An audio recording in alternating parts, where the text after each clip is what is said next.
I'm Madonna Guy, and you're here with The Natural Alternative. Welcome. Today I'm here with Vicki Tate. Welcome, Vicki. Hello, how are you, Madonna? Good, thank you. So you've just recently had a book published. I have. So, yes, it was very exciting. It's the number one international best-selling book, a collaboration called Women of Impact. And it was really fun to write, and it was great to meet the other women in the book. Awesome. And what is your history? I got you on because there's so many people in pain on the planet. So Yes. I feel like it's one of those things that if we can take a little bit of pain out of people's lives, gives them some tips, it's got to be helpful. So I was one of those people, and I still do deal with chronic pain. And that's what got me interested in what I do. So I studied nursing when I started when I was 16 back in 1971 and finished my training in 75. And I've been in and out of the nursing industry pretty much all of those years. But when I was in my 40s, I got injured when I was 16, fell over. And then can you still hear me? Yeah, no, keep going. I've just got an Andy Warhol thing going on. Yes. Okay.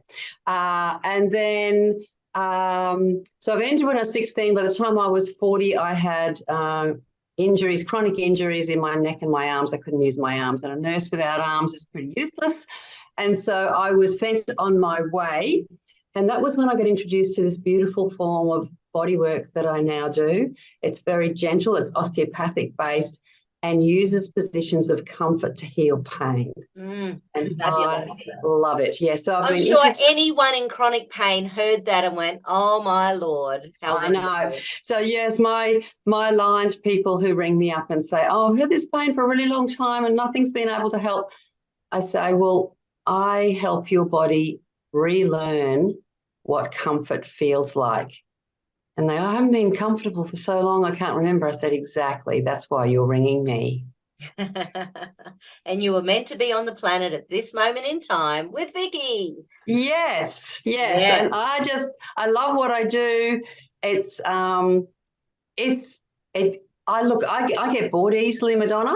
Yes. And so I've been doing this work started 25 years ago, and I'm not bored yet. So, It's a pretty good fit for me. And is that because the humans are all different with their manifestations of pain, or is it because you've continued learning, or is it because you're just one of those people who you love nutting out a problem and every little human being has a problem to be solved?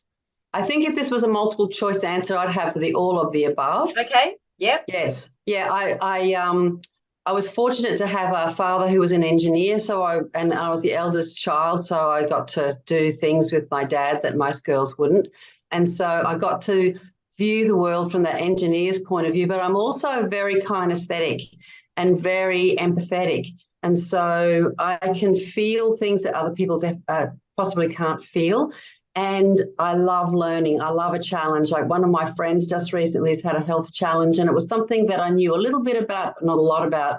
And so every day I've been doing a little bit of learning and sending her another piece, because I told her what I thought was, some solutions, but I needed to qualify that. And by doing that, I've learned heaps. So I'm definitely a lifelong learner. Yeah, absolutely. The last couple of years, with long COVID and things like that, it's just been one of these things where I have just done, possibly thousands of hours of listening to doctors and researchers now. Yeah. With everything definitely. The last few years, it's fascinating. I've learned more about virology and the immune system. I'm a naturopath, and naturopaths deal with the immune system all the time. But it's just been great fun. Yeah, anyway. And we didn't need to know all of that detail before.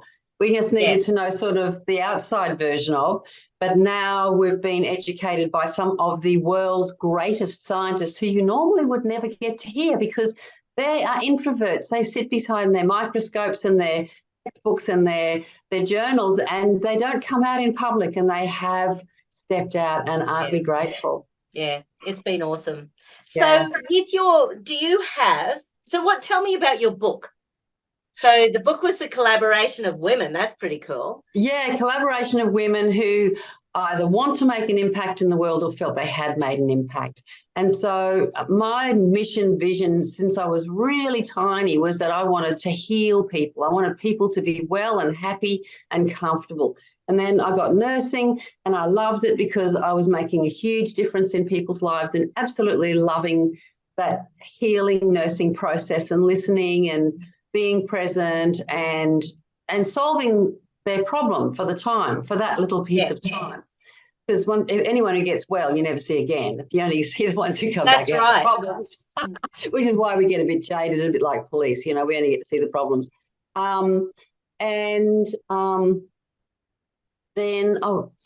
Yes, once I got injured, I needed to, and also this whole kerfuffle that's gone on the last 3 years. Yes. I needed to find another way that I could get out there. And, I'm in my late 60s now. I'm close to 70. So it's like I thought, oh, well, this is the sign to say it's time to stop. So I did stop for a while. But then I just got so bored and I didn't like who I was becoming. And I thought, I've got too much to give. I can't sit here with all of this in here. I want to give it to people. So I am now one of the Grey Brigade learning how to use technology. God, give me strength. Absolutely. It only takes me a little bit of weird technology nonsense and I lose my capacity to keep my cool. Yeah, I know. I have to do a little affirmation before I sit in front of my computer. I am friends with technology. Technology and I can solve problems. So tell us about the Ortho-Bionomy osteopathic journey, because most people, Ortho-Bionomy I've heard of. I've been to an osteopath about 5 times, so I have experienced are they the same thing or is it a different level or? Okay, so Arthur Lincoln Pauls put together Ortho-Bionomy, and he was a British trained osteopath, but he was also a judo instructor. And he was one of these really a square peg in round hole sort of person. So he came to osteopathy through judo. He was a judo instructor, and he and his students would get injured in competition and they'd go to an osteopath. And the osteopath, whether it was joking or for real, one day said, Arthur, if you knew how to do this, you could get your students better because they don't get to see me for 3 days or more. By then it becomes a pattern. Right. And it's harder to fix. But if we could get it within those first couple of hours, we could interrupt the pattern and they'd get better faster. Well, Arthur took that on as a challenge. And because he was a photographer, a judo instructor, and a driving instructor, not your usual osteopath. Yes. So it took him a long time to be accepted into an osteopathic school. But when he was there, he didn't like the forced manipulations and didn't like giving them. And he knew in judo that when his students usually got injured once they started thinking, that when they were working with reflexes, they were able to move much more quickly and much more accurately. And so this got him thinking. He thought, why? Because he was, being a driving instructor and a photographer and a judo instructor, he was very observant and was very present. And so he started to figure out, he thought, well, why am I qualified to tell that human body what's right for it? Why don't I ask the body what it wants? Because the reflexes are so good. How can I work with the reflexes? And that got him on his journey. So what happened with me is I had 2 falls when I was 16. I had 2 what they call compression whiplashes. So the force comes up through the pelvis, and so a couple of my cervical vertebrae went in 2 different directions to try and protect me. The first one was fine. I'm 16, I bounced. The second one was almost the same fall, but I had my head turned, and that one hurt. I managed it for quite a time. I had a son when I was in my late 20s. Unfortunately, he wasn't very well and needed to be carried for a really long time. Right. The stress of all of that, plus the carrying, exacerbated all my injuries. So by the time I was 40, I was a mess. And my massage therapist said, you need to go see an osteopath because I can't help you anymore. And I'd been getting treatment every fortnight for 10 years. I was consistent because I needed to work. I was a single mom, you got to keep working. Yeah. And I visited this osteopath and she did such gentle work. Now, remembering I'd been getting treatments every fortnight for 10 years. Yes. She did 3 treatments doing almost nothing, and I was almost better. And I went, I want what she's got. Yes. And so I got introduced to Ortho-Bionomy, and it was an immediate love affair. As soon as So by that stage, you weren't doing physical hands-on therapy with people? No. Right. I had just been dismissed from nursing. Right. Because I have the same story with kinesiology, except I was doing massage with my friend Linda, and we were swapping week in, week out. And then about 6 weeks later, because I just finished massage, she just started naturopathy. And one day her back felt different. And I said, what have you done? She said, I had an hour of kinesiology yesterday. I'm like, what? So 6 weeks later, we're booked into a kinesiology course, started 5 years of training. Anyway, yes. Yeah, so that's what I did. I did a weekend course, started 5 years of training. Yes. And they get you good. Yeah. And absolutely loved it. Loved it. And was getting like miracles happening. And it's funny how when you don't know what you don't know and you're not attached to outcome, how miraculous what you can do when you're doing simple things can make a difference. Yeah. Once I got to that point where I knew what to do, and I would go in there with exactly the opposite of what Arthur had in his mind when he started doing his working out how to do Ortho-Bionomy. And I knew what I was going to do, and that was the plan, and I'd stick to it. People weren't getting better. And it took me a couple of years to get the ego out of the way and just allow the body to speak. Because what I love about the body is it is a self-healing mechanism. Yes. It has been given a God-given ability to get better. It knows what it needs, it knows what it wants, and it knows when someone has good intentions. And so when you approach the body with love and respect and no attachment to outcome, knowing that I can help this person, but not you will get better. Yes. The difference that the nervous system and the whole of the tissues perceive, whether it's the soul of the person, I don't know what it is, to be quite honest, but I can feel when I'm not present, the body doesn't respond the same way. Yes. I was listening to a podcast this morning, and it was by a guy who has just written a big fat book, and he's talking about the difference between genes and the nervous system. Oh, yeah. Yeah, so one of the things that they have discovered, and I don't know when the discovery was, but one of the things they've discovered is that the genes look at our external world and everything around it and work out how to function internally. The nerves want to know why. And when I heard that, I thought, because, and he was sort of giving like a history of the world and why we've run on survival stuff and how survival stuff impacts on us, and exactly about the superego and things like that, wanting to be the same as everyone else. But individualism, what a surprise, it's actually a good thing. And if Adam and Eve hadn't have said, well, I'm not going to follow all those rules, I'm going to try this apple. Like, that was the start of individuality. Yeah.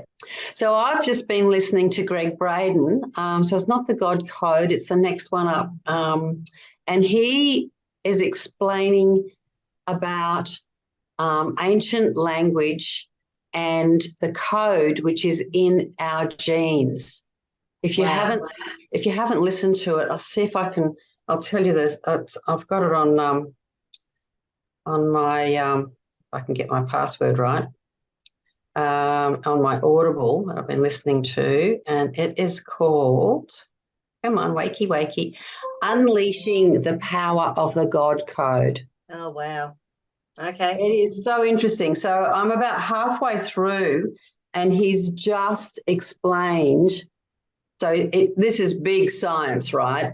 It's Yes. big genetic science. And he's just explained really well how our genes are coded in a way that can be letters or numbers, and that words that we don't think are necessarily related, for example, heaven and soul, when you break them down using this particular ancient numerology letter corresponding thing, which has a name, which I don't know what it is, can't remember, they both are the same number, which is 8.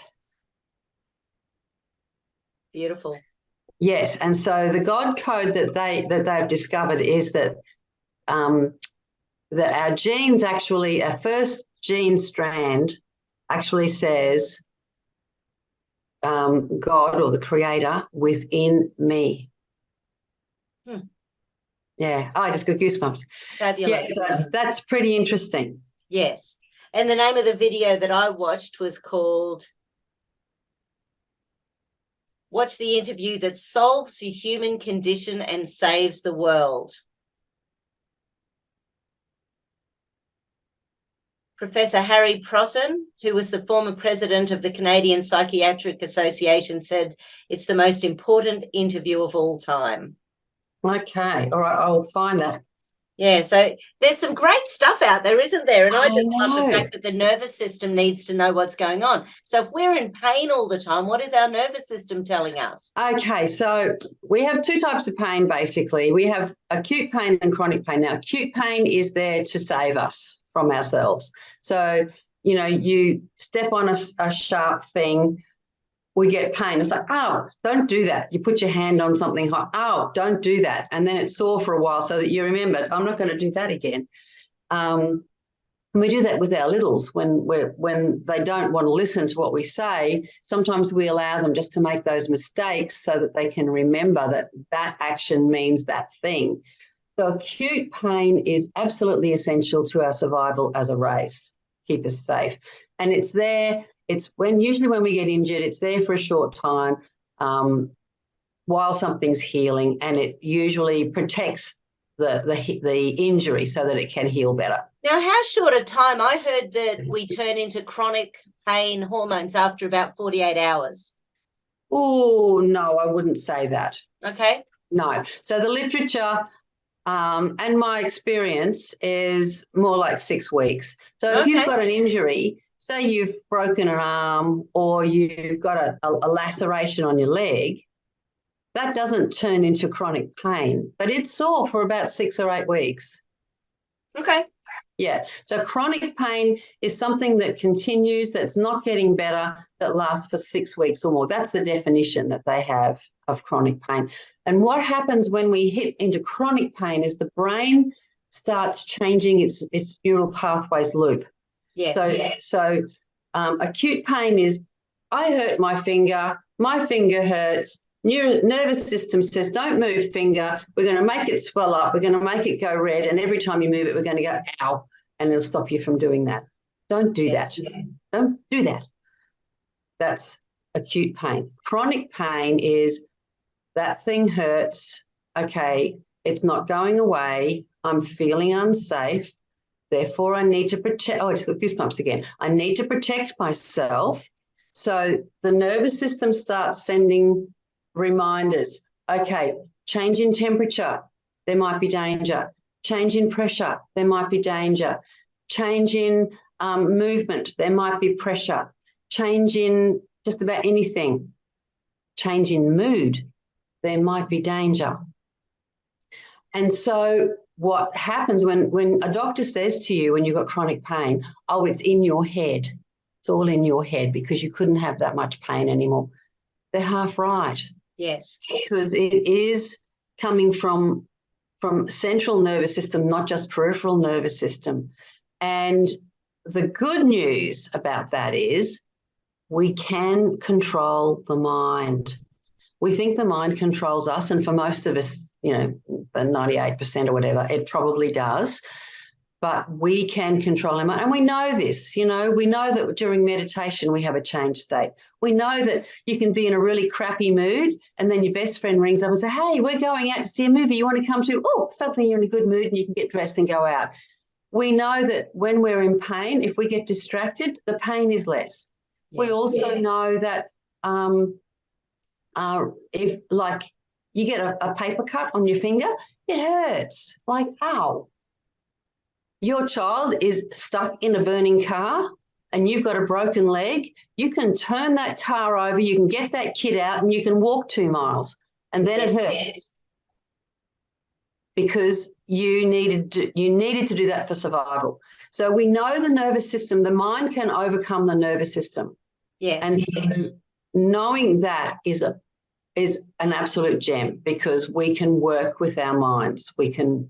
And you do have to work it because it gets caught in these loops. So we have to help it along. Yeah, I was at a pain seminar last year and there was a doctor from the States, can't remember his name, but he's been doing a lot of psychosomatic work for pain. Yes. And he gave 2 examples which were pretty amusing about how in control the brain is in relation to pain. So one of them was in Canada and the guy had a nail woven in and out of his hand the whole way across. Oof. And he had no pain because he had to drive himself to the hospital. So it wasn't until he got to the hospital, he was being taken care of, all the beautiful nurses looking after him. That's when his pain became 10 out of 10 and he was allowed to feel it. Yes. The second one was another dude, I think it might have been Ireland, but that could be a lie. He jumped off a work site and he landed on a nail, which went straight through his boot. And he looked at the nail. He was in a 10 out of 10 in pain instantly. Yes. So everyone had to get him, get him to the hospital. He was screaming, had to get morphine drip and all sorts of things when he got to hospital. Once they cut the boot off, the nail had missed his foot. So 2 totally different stories that show the power of the mind. Yes, I love it. And have you seen those experiments where they have a person and there's a board between the 2 hands and then they have a dummy hand on the other side of the board. So this hand is over here, the board's there, and they've got a dummy hand here and their hand. And so they are doing these things where they're stroking the hand, they're, doing all sorts of little sensory things, and then they get a hammer and hit the dummy hand, and the person goes, oh, wrong hand. Oh, funny. I love it. It is. It's amazing. Yes, the brain is phenomenal. Yes, we can fool our brain. And the other thing that is really comforting, I feel, for people in chronic pain is that when we are loved and we've got rid of some of our junk that we carry with us, something happens in our body and pain reduces. So by having a modality, which is what I use, which works on love and respect and asking the body constantly, what do you want? What feels better? Sometimes it's actual verbal, and I say what feels better, because sometimes what I think feels easier, the client actually thinks feels worse. And sometimes I'll override that and I'm like 80% wrong. Yeah. When I go the other way, which feels tighter, more restricted, not as easy to work with, they will have that breath and then there's freedom of movement. So, we as practitioners, even with as much experience as I've had, it doesn't always serve me well to go against what the client wishes. Yes. Well, I'm the same with kinesiology because I will have an idea about what's caused something. I'll be muscle testing up and then I'll go, not what I was expecting at all. And it probably like you, probably about 80% of the time. But I'm really proud of that because there's a lot of kinesiologists out there who they intuit what they think the answer is going to be. Yes. And I think my ego is in a good space, that I don't need to be right, and I try to really double check everything I do all the time, so that my ego doesn't get involved, because I really don't mind what the outcome is. I don't. So yes. I had a lady come in last week, and she told me that she had been in pain since she had a car accident since 2004, which is a long time. But it had got to the point where she was in chronic pain 24/7. And when I asked her, and this is the other really cute thing about pain, I asked her what her pain level was on a day-to-day basis, not when she's having a bad day, but on a day-to-day basis. She said, about 4 or 5. I said, so it's intrusive. It stops you from doing things. She said, oh, yes. But I said, it's not paralyzing. It doesn't exhaust you. She said, no, not really. So she's lying on the bed. I've done a couple of things. I always like to make sure the pelvis is straight, because if the pelvis isn't straight, nothing above or below that's going to stay in line, because the pelvis is where all the weight comes from the bottom and from the top. It's the place of creation. That's where I start. That's how I do it. Yes. Anyway, so I worked up, and I was now at her shoulders, and her hand was resting on her leg, but I just wanted to get to her elbow to feel how the elbow would move. And I picked up her hand just like so to move it, and I moved it about from her leg. I wanted to move it just to her lower tummy. So what's that? 6-8 inches. Yeah. Old money. Yeah. And she screamed. And I said, oh, I am so sorry. Your 4 to 5 level of pain is very different from my 4 to 5 level of pain. That is such a nice way of saying that. I was teaching one day, and I had a client who she was treating her niece as part of her training. And the niece was saying that she had a 10 out of 10 as a migraine. And my student said to her, it can't possibly be at a 10 out of 10 in pain. Giving birth would be a 10 out of 10, but this was like a 13-year-old girl, and so we had a big discussion. Yes, exactly. About, it's my experience, it's your experience. I can't know what you're feeling, and vice versa. It's subjective. And look, the pain that I'm willing to endure now as my everyday, and I'm going pretty well, when I was 21, I would have thought I was dying. Yes. And so, it is so subjective. Anyway, how I ended up working with this young woman was I couldn't move her, because every time I tried to even touch her, I could see that she was cringing even before I put my hand on her. And so basically all I could do was just be present and hold her. And as I held her, her tissues started to move slightly and soften. She fell asleep on the table. Beautiful. And sent me a message the next day saying that her neck and shoulders were so much better. They were softer and more relaxed, and that she was so grateful that I listened.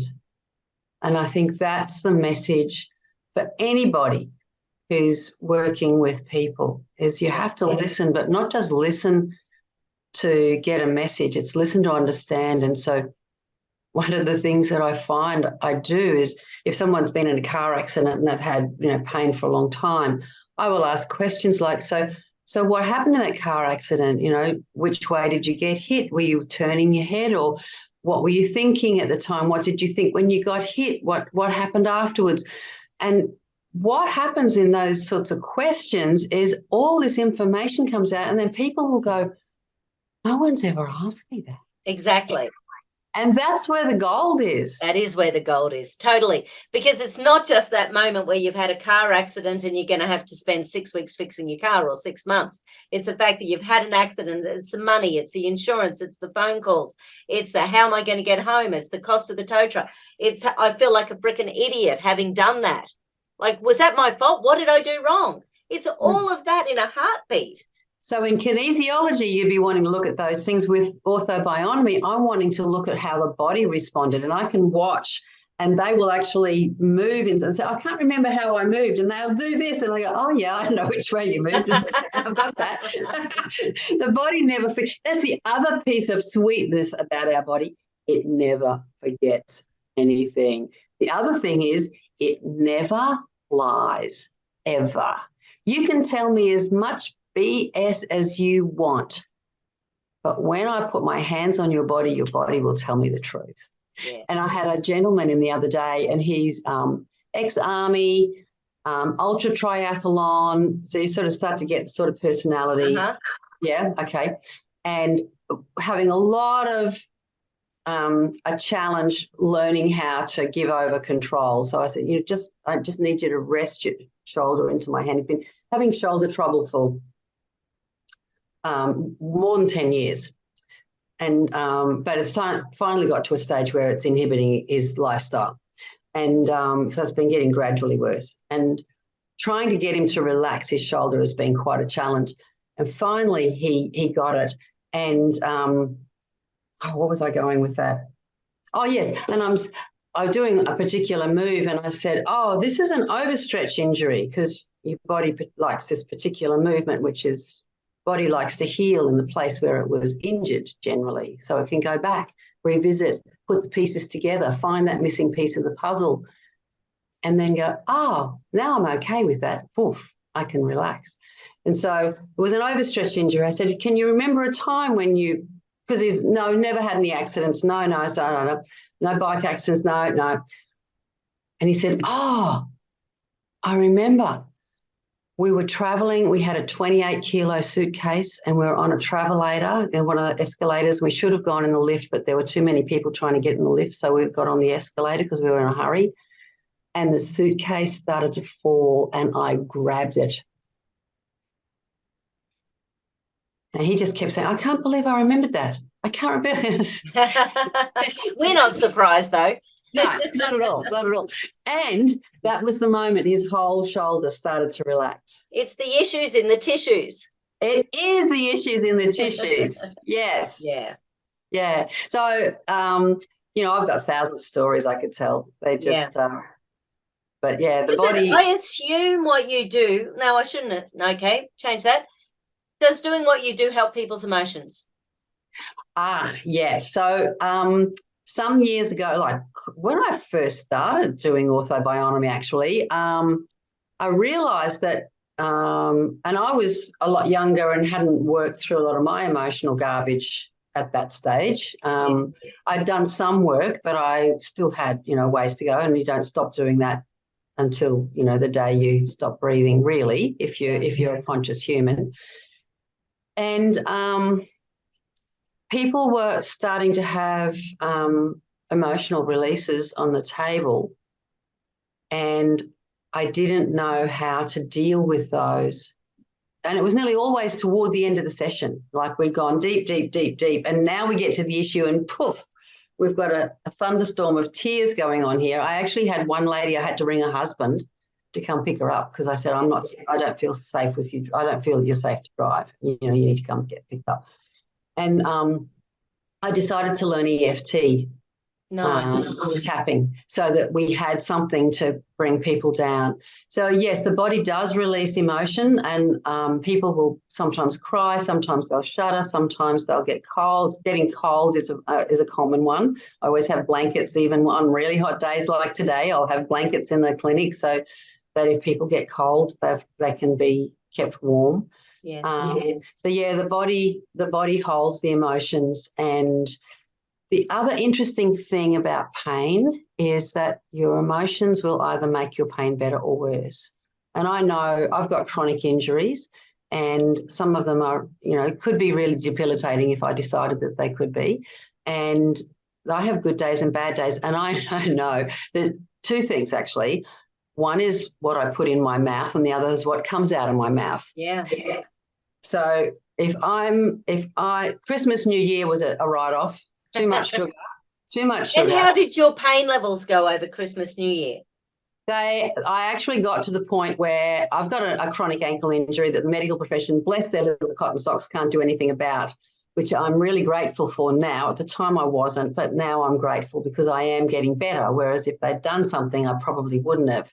Yeah, you'd have screws or pins or, Oh, no, not just screws and pins. I would be bolted together from my calf to my toes. Oh, wow. Okay. Yeah, absolutely no movement in my foot. Yes. And apparently it's a terrible operation and it doesn't go well for most people. So, and I'm a bit of a sensitive type, so I'm imagining that's not going to go very well for me at all. I had one of my clients have that operation. Took her 2 years to recover. Yes, it's a minimum, minimum 12 months recovery. Yeah. The surgeon, I'm really grateful for her. She said, I guarantee if I do this operation for you in 3 months, you'll be sitting in that chair and you'll be crying, telling me what a horrible person I am because this is a terrible thing to do to you. And she said, I think, we just try and keep you safe if you can go 5 years without surgery, you're doing well. Well, it's 3 years now. And thank you for COVID was the one thing that I really got out of it as I got to rest for a couple of years. Yeah, beautiful. And it was my long service leave. But in that time, I got to really discover what I needed. And so one of the things I need is a very low sugar, preferably no sugar diet. Sugar is so toxic, and especially for inflammation. The other thing that I discovered by accident is fasting. Because when people fast, the little macrophages we have in our system are like our roadside pickup. You've got all this garbage sitting around in your joints or your tissues or your nervous system or your brain or wherever it is, and you fast and the body goes around, it's got no food to deal with in the tummy. It gets bored, like, okay, let's do a roadside pickup. Yeah. What can we find? And it just picks up all this garbage. And there's a wonderful story about a guy who wanted to kill himself, and he decided the way he was going to do it was to starve himself to death. After 4 days, he started feeling good and got over his depression. Yeah. So fasting, low sugar, and hydration, but also my emotions. If I'm feeling frustrated, angry, judgmental, any of those. I love my technology. What's that? Oh, yes. I love my technology. Yes. My pain levels can skyrocket. I can go from being able to walk around the house quite comfortably with my special shoes to not being able to walk to the toilet without cringing the whole time. Yes. So they're some hints for people who've got chronic pain. If you want to talk with me about it, by all means, I'm happy to talk with people about their pain issues and what I found works for me, and a lot of my clients, by the way. And do you give them homework like breathing exercises and stretches and all sorts of things? I call them nurturing techniques. Beautiful. Yes. So it's self-care. They're nurturing techniques that your body's been crying for. Yeah. And when I find certain movements or, breathing for the nervous system and for pain management and for emotional management, breathing, everybody I know does it. And people who do it better actually have a better life. And there's a great study where they got people off the street. They put all these electrodes on them. And so people thought they were getting their hearts traced. But what they were actually tracing was their breathing. And they were doing all these psychological tests at the same time. Yes. So they were finding out what breathing pattern matched what psychology.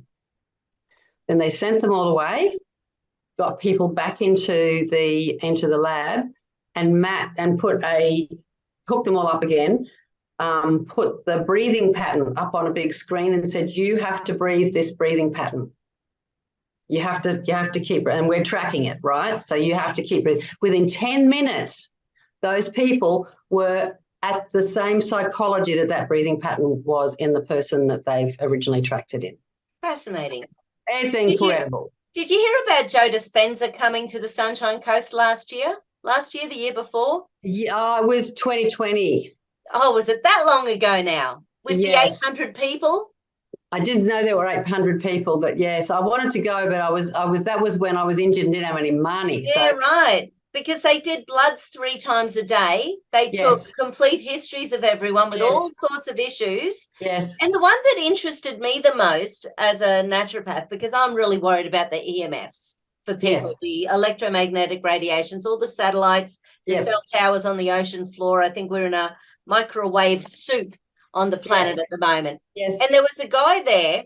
I interviewed Arthur Furstenberg early January, and he has been an EMF specialist for 40 years.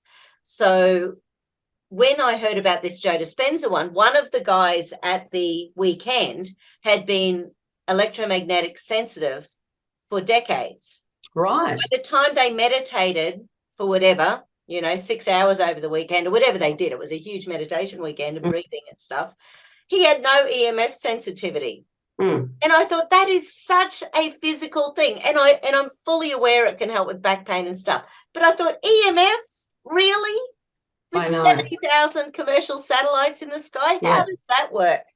So the body wants to heal, and we just have to give it the opportunity. And sometimes we have to be a lot more rigorous than other times. A 2-year-old puts their teeth through their tongue and it's hanging on by a thread, and in a couple of days it's fixed. We don't have to do much about it. You cut your leg off, that's a different story. That takes a lot more healing. But, in those workshops, what they're finding is people with stage 4 carcinomas, melanomas, brain tumours, horrible cancers, are in remission. People who've been in wheelchairs for years can walk. And I just got goosebumps again. It is, the body wants to be well. And this is how, the laying on of hands and the chanting, it doesn't work for everybody at that time. There's, but Joe Dispenza healed himself. His history? I've been aware of him for 15 years. I may have seen him a long time ago. Yeah, so he broke his back. He broke his back really in a lot of places. And he was on what they call a rotabed, which is a slab. It's only about as wide as your shoulders. And there's a hole for your face and a hole for your genitals. And you lay on that. And then every hour and a half or 2 hours, they put another slab on the other side. They screw you together and they flip you over and they take the slab off the top. So he was in a rotabed for a long time, like 6 or 9 months. Wow. Yeah. And all of his colleagues kept saying, because in America, to be a chiropractor, you have to be a doctor first. So he had a lot of friends who were doctors, not just chiropractors. And as we know them in Australia, a different kettle of fish. And they were coming to him and they started saying, you've got brain damage because you're not accepting the medical advice. And he said, no, I will heal myself. I am not going to have spinal fusion. And they said, well, if you don't have spinal fusion, you will be in a rotabed the rest of your life. You will never walk again. And that's when he discovered all of the energy breathing techniques, because he had a lot of time on his hands. Yeah. He needed that time to heal himself.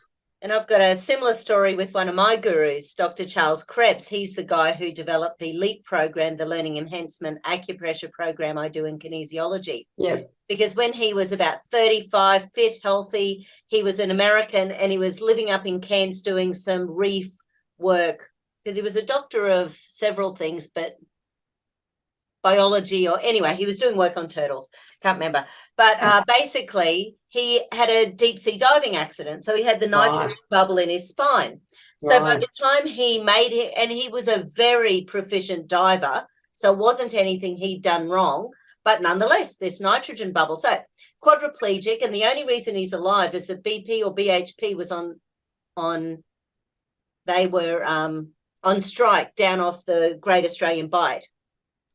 And so he got flown down there because they knew people who knew people, and they were on strike. So he went into that decompression chamber, and he was in there for like 12 days, which got rid of the nitrogen bubble. But by that stage, there was so much damage to his spinal cord. He had about 10% of energy going through the spinal cord in several places. So he should never have walked again. But he also spent 9 months in hospital, funnily enough. And the reason he was able to do it, he was a black belt in karate. He used to teach anatomy and physiology at Harvard. So he knew the vestibular system inside and out. So he would literally visualize the nerves from the brain, down the arms, back up to the brain, down to the toes, back up to the brain. And he walked out. Now, he didn't walk well, but he No. walked out 9 months later. Yep. And then it wasn't until another 3 years later, a few hippie girlfriends taken him to kinesiologists. Finally, one of the kinesiologists, sort of 2 hours of kinesiology, and he felt like his brain and his feet were communicating with each other. Yep. So, Yep. yeah. Isn't that interesting? Both of them about 9 months. It's the gestation period. Yes, that's very interesting. Yeah, because I hadn't sort of thought about that before. When you said it, it was like, oh, 9 months. That's an interesting number. Yeah. Okay. Yes, the visualization is really important. There's so many things that we can do and the thing is there's not one right way. No, That's and there's so much science. Now, yes. The last 3 years, let's go, there's a lot of scientism out there. Yes. But there is some amazing science that is proving that breath work and meditation and, like Wim Hof, yes. Wim Hof breathing, he got Nobel Prizes for health. Yes. This stuff's very well researched. Yeah. And the thing is, and as people like Joe Dispenza, because he's got that scientific background, is backing up with all of his work with functional MRIs and, as you say, the bloods and electrocardiograms. He's backing it up with all of this hard science that they can't go, oh, poo-poo. And he said he's got his art to a stage now where he knows when someone's going to have an epiphany, because what happens is normally you have one side of the brain working, the other side of the brain working. We do this little dance, and then what starts to happen is they start to do this dance in unison, and then poof, he said you actually see the whole brain light up. And he can predict it now with pretty good accuracy. He said, oh, this one's going to have an experience in a minute. And they go, oh, how do you know? He said, we'll see that stuff. And then poof. And yeah, and I think I've probably had one of those experiences myself. And it was when I was meditating, and time has no meaning. I have no idea how long I was meditating, because it was the, the white light experience and the voice, and it's never happened again. It's never happened since. But for 6 months after that experience, I was in a total state of peace. Like, all these things would happen. I had nowhere to live. My marriage had just broken up. I had nowhere to live. I had no business. I didn't know where I wanted to live. I was living out of my car, and I was working as a helper on farms. That was the only way I was getting any sort of roof over my head and anything to do. And yeah, I was, because you can imagine how many things can go wrong in that situation. Yes. So there was so many things, and my friends kept saying, I can't believe how calm you are, because I like to control things. I'm a little bit of a controller. And yeah, they said, wow, that's amazing. You're just so calm. But then an incident happened, and I lost my cool, and I've never been able to get back to that super, super calm, nothing worries me, at total peace, like the Dalai Lama sort of. It was just amazing. Yeah. I don't know whether I've ever felt that. Yeah, I don't think many have, and I certainly wasn't looking for it. I was just trying to deal with some pretty heavy emotions at the time, and I was doing this meditation over and over, and it just happened that particular day.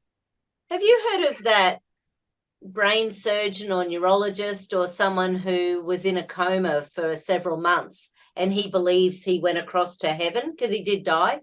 Have you ever seen him? He's got a whole bunch of stuff on the Gaia channel, and he's what's his name? He is a scientist or neurologist. No, he's a neurologist or a brain surgeon, and he found heaven. Yeah, well, look, I've been because being a nurse. That's it. Eben Alexander, a neurosurgeon's journey through the afterlife. He's got things still on YouTube. Okay, I'll look him up, because I'm very interested in that, because I was fortunate when I was doing my nursing training, we had an instructor, a young instructor, and back in the early 70s, Elizabeth Kubler-Ross actually came to Australia and was giving lectures on death and dying, and she wrote the books. She changed the way the medical profession deals with death and dying forever. They vilified her. They tried to annihilate her. They destroyed her business. They destroyed her family connections, a whole lot of things. But she was working in children's oncology. So back in the 50s and 60s, pediatric oncology was cruel. Like, they were massive doses for little bodies, and a lot of those little bodies just didn't survive. And so a lot of them had experiences of heaven, and they would do drawings because they weren't so articulate at speaking about it. And so she started seeing through, because a lot of these kids never met each other. Like, they would come and go, they're gone. There's another one, whoops, they're gone. So they'd never get to meet each other in the hospital environment. But they were all doing a similar drawing. And she was seeing them, and then she decided to start asking questions, and they started telling her the same stories. She said, oh, that's interesting.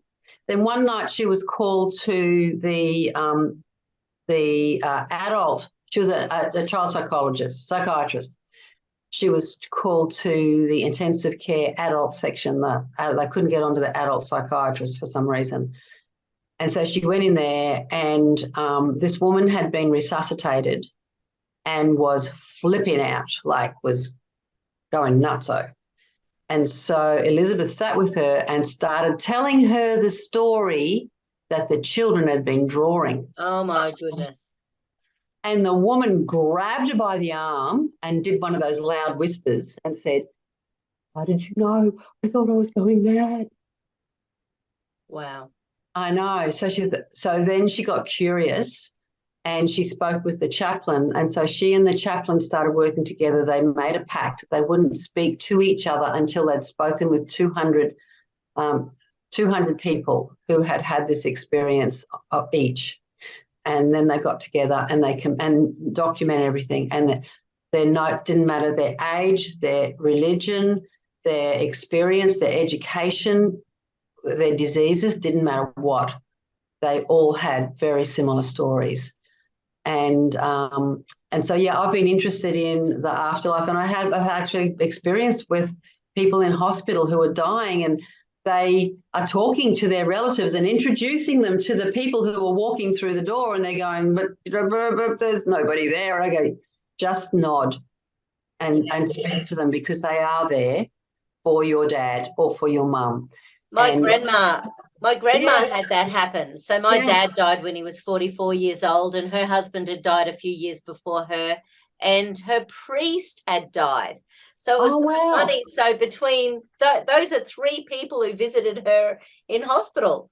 Yes. Oh, and my Uncle Mick, he'd so like she had all these, connections. Yeah. And everyone kept saying, oh, Blanchie, she's off a rocker today. Yeah. But they aren't. They are actually, that is a real experience. And, what I say to their relatives is, that your beloved one here is not losing their mind. You need to feel reassured, because they are being guided to heaven by those that have loved them and still love them, but they have passed on, and they're showing him the way. And I had one night, I had this lady, I was in medical ward, she was quite ill, and I was nursing, and I was doing a night shift, and so it was like, 2, 3 o'clock in the morning. I had to give her some antibiotics. And I go to walk up to her, and she said, sister, stop. I went, okay. She said, there's lions at the foot of the bed. I have to ask them if it's okay for you to come in. Oh, okay. So I was about 21, 20. Oh, no, I might be a little bit older, but early 20s. So a little skeptical in those days? No, I wasn't a little skeptical. I was just, because I'd already been taught about this stuff by my lecturer, but I hadn't experienced it myself at that stage. Yes. And so I thought, oh, okay, well, I'll just stop here for a tick. She said, oh, no, you're okay. You can come in. So I came in, gave her antibiotics. 10 minutes later, she was dead. Wow. And it was lions. Lions. She had lions.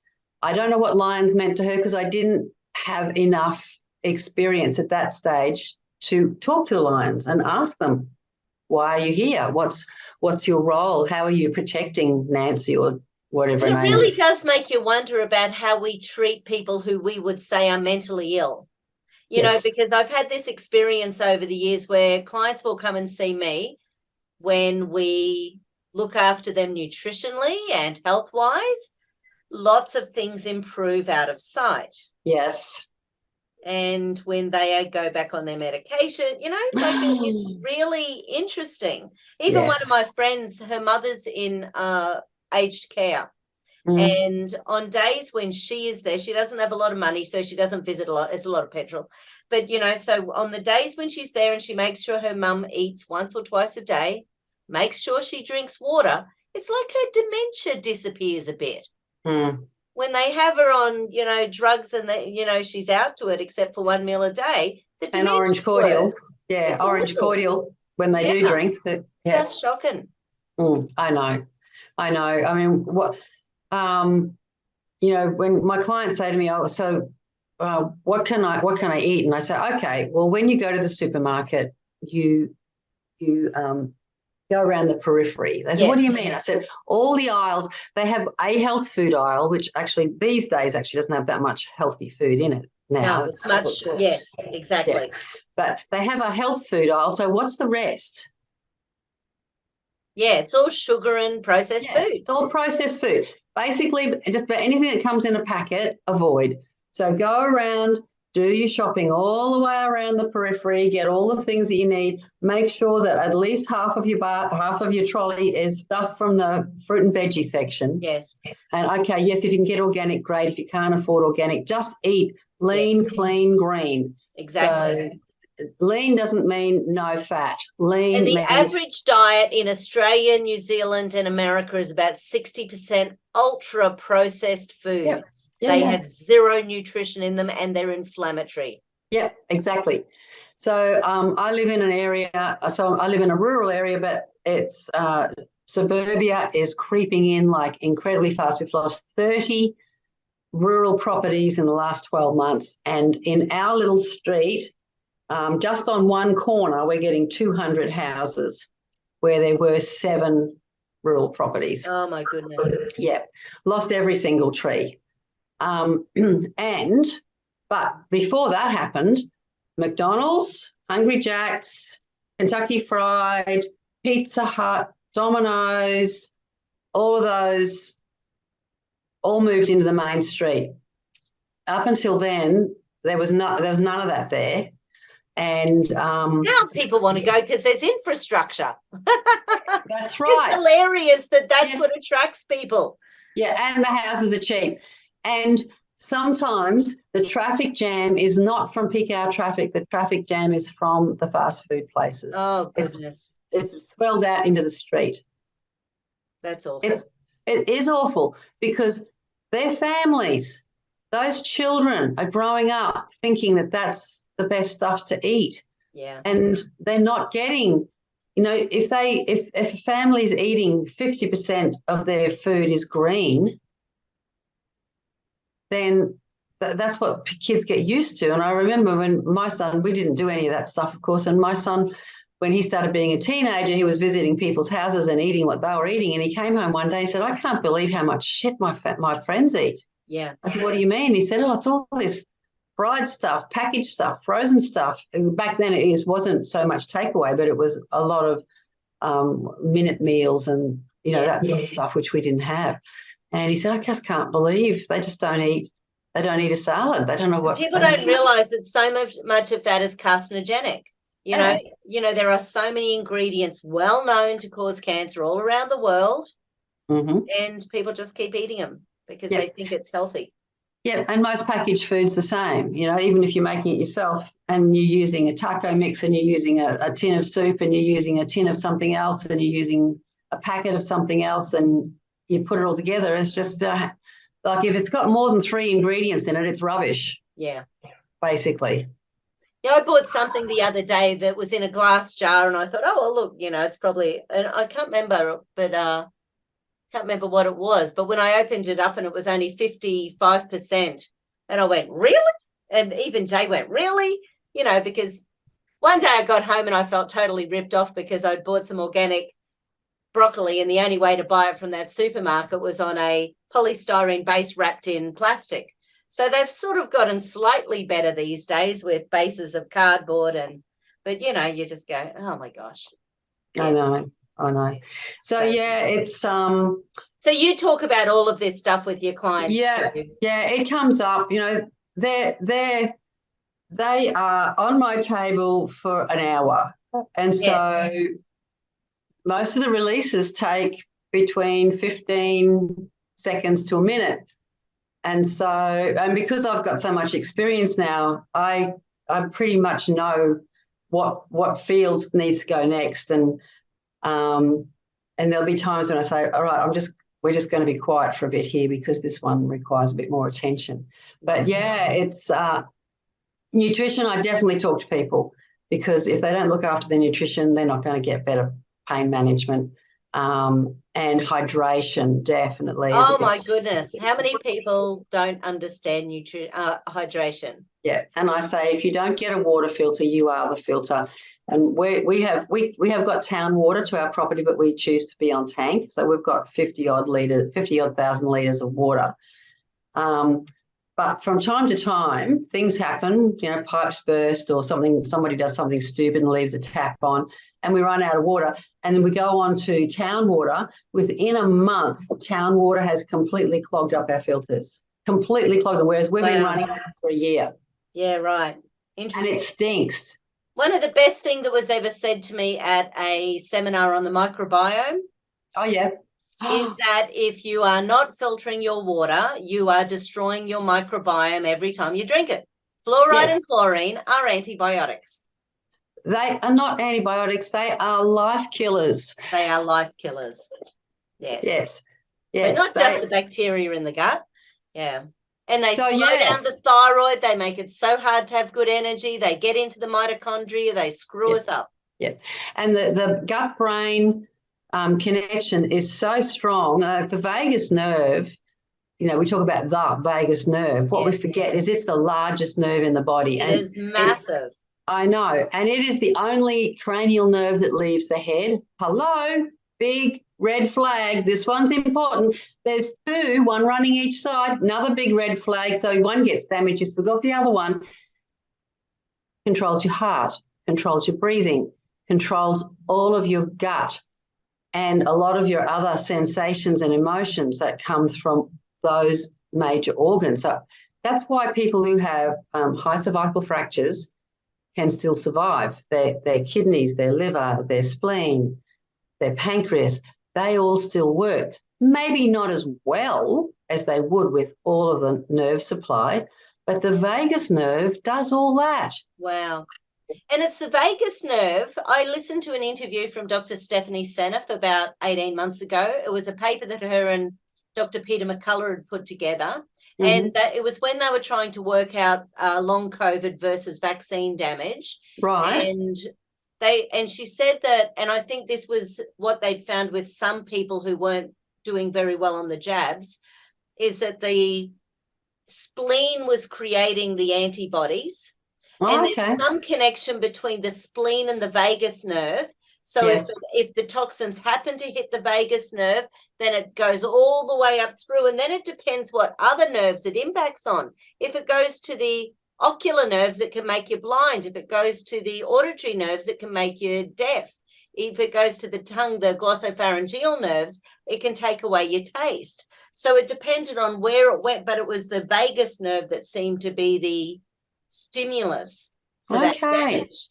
Okay, that's interesting, because the spleen is like our own blood bank. Yes, it's a big filter. It's like a big tonsil.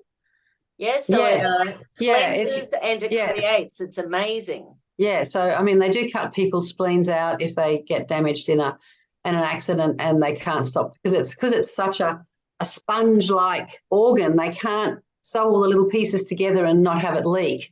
And leaking blood into your gut generally doesn't go well long term. So it's easier for them to take it out. Yes. Or so, I mean, we haven't actually done a lot of spiritual healing on ruptured spleens, but anyway, because they tend to just take them out straight away. Yeah. And so there are a proportion of people who run around without a spleen. Be interesting to have a look at them and see how they managed with some of the effects of the Because injection. the other connection, sorry, while I've got you there, there's a connection then between the spleen, the vagus nerve, and Parkinson's disease, which she just mentioned in passing. And I thought, oh, what's that connection? And I swear I've Googled it like 20 times every time I've thought about it, but I've never been able to find the connection. So you're not aware of that? No. Yeah. They're starting to get some insights into Parkinson's. So there's been a fellow, I think he might even be Australian, and he came up with the theory because he cured himself of Parkinson's. Right. And he came up with the theory that it was a hydration and mineral combination problem. And so that's how he treated himself. He got better. He's not a doctor. He's not anybody. Yeah. And so I knew about him from a friend of mine who's a homeopath, naturopath, and acupuncturist, and he was talking about this fellow and how he was getting in contact with him because he had a couple of people with Parkinson's, and that the nerves just dry out. And that's while we're on the subject, we could talk all day. Yeah. While we're on the subject is if anybody comes to me and they have pain that is systemic, like we cannot find, usually I can find a focal point. It's coming from here, it's radiating to there, it's causing problems with this joint, it's causing this sort of zigzag pattern up the body. It makes sense. But if I get somebody on the table and they come in and everywhere I touch them, it hurts. Doesn't matter how much I touch them or how little I touch them, it hurts. And there is no rhyme or reason. There's no pattern. There's no focal point. They just hurt. Yep. Usually they're taking statins for cholesterol. I was about to say one of my clients got Parkinson's within weeks or maybe a month of taking his statins. Yeah. And his doctor agreed with it. He never got rid of his Parkinson's, never got rid of it.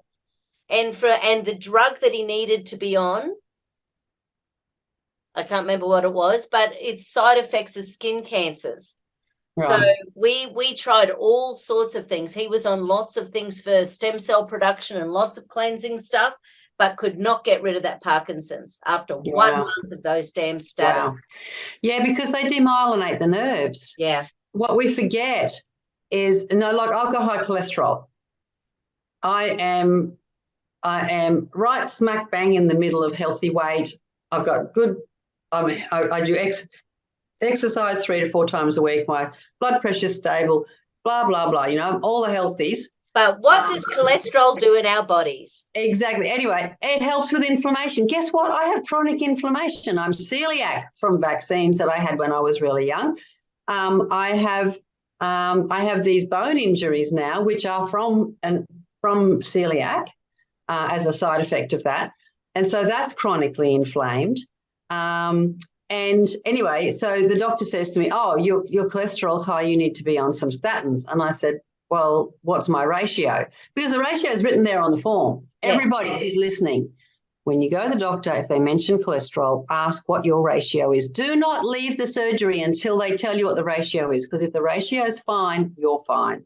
Because if you've got chronic inflammation, you should have high cholesterol, because otherwise your body's not doing its job. Cholesterol is like the police. They come in to deal with the problem.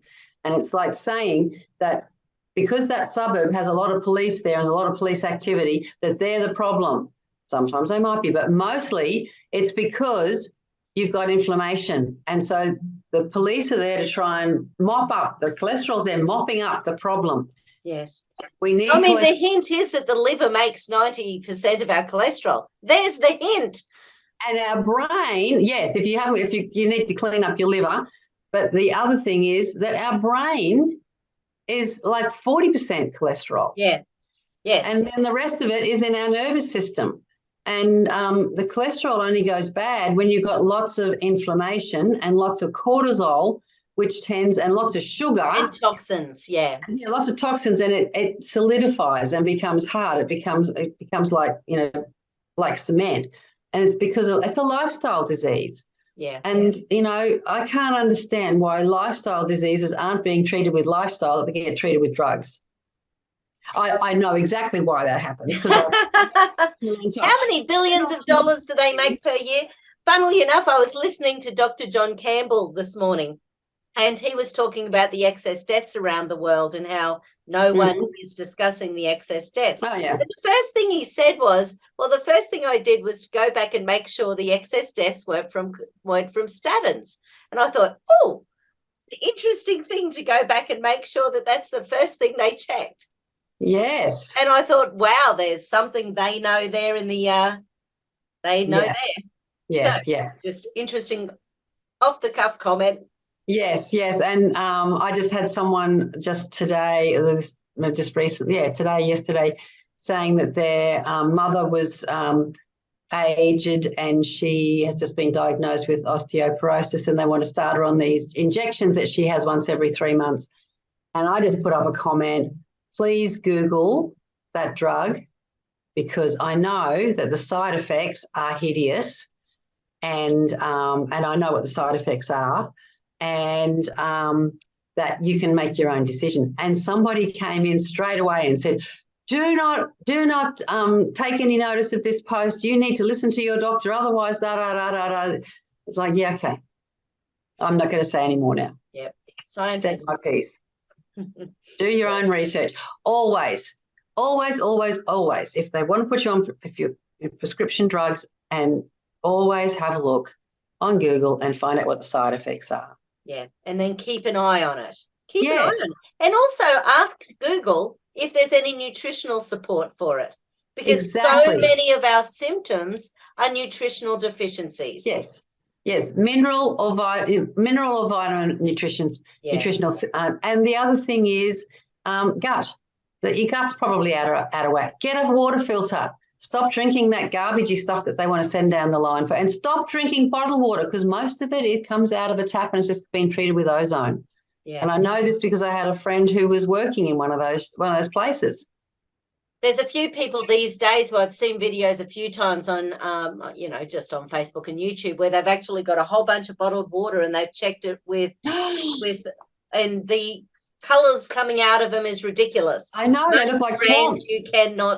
Most brands you cannot trust. I know. Yes. Yeah, I know. And all of that is going to make your pain worse. Yes, and they're expensive. And they're polluting the earth. So, get yourself a water filter, drink good water, and talk to someone about nutrition, and get yourself living as healthy as you can. The other thing is, and this is where the medical profession think that they've got it all over us, is that they give you a drug, your symptoms go away in a couple of days, generally, not always, but generally. With nutrition, you're having, because with chronic inflammation, it didn't happen last week when you started feeling sick. It started happening 20, 30 years ago. So what we're dealing with is trying to clean up 20 to 30 years of sludge and glug out of your system so that it can work better.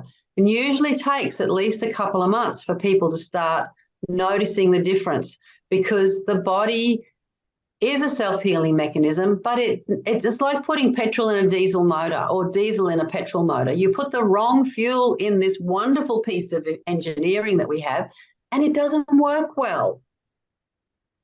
It's funny, that, isn't it? I know. Yeah, it's so weird.